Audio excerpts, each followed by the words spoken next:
way before LCFF, we started this process called participatory budgeting, where members of the school community decided how to spend a portion of the school budget.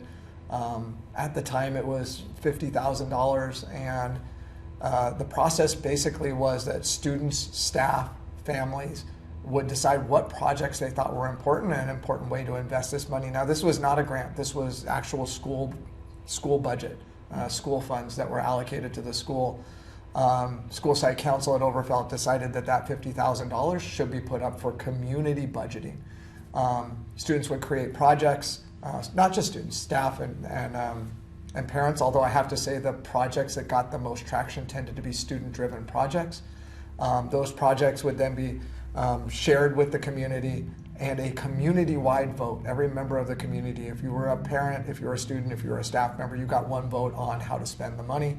And at the end, those projects were funded and implemented. And we went through that process for a number of years, right up until the pandemic, where we were funding things that we never would have funded.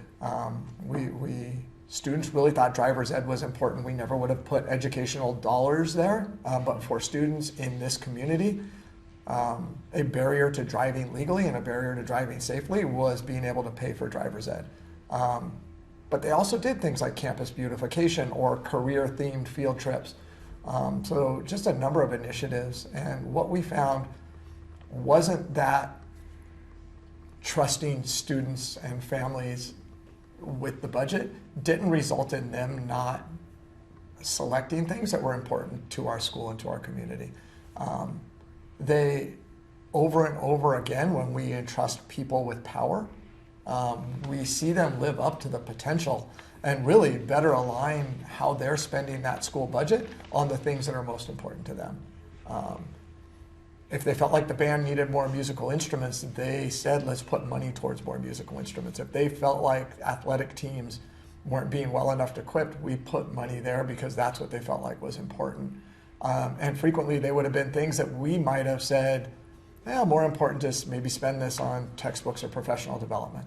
And so really value that idea of giving students, families, and staff the authentic power to decide how we spend money. I would love to see the ability to turn a whole school budget over to a participatory budgeting process, or a more significant amount where they're really deciding what does this school need and how is this school going to move forward. We talk about wanting students to take ownership of their education and take responsibility for their futures, and then we don't give them any ability to really have that true ownership and responsibility. Participatory budgeting is one way to do that.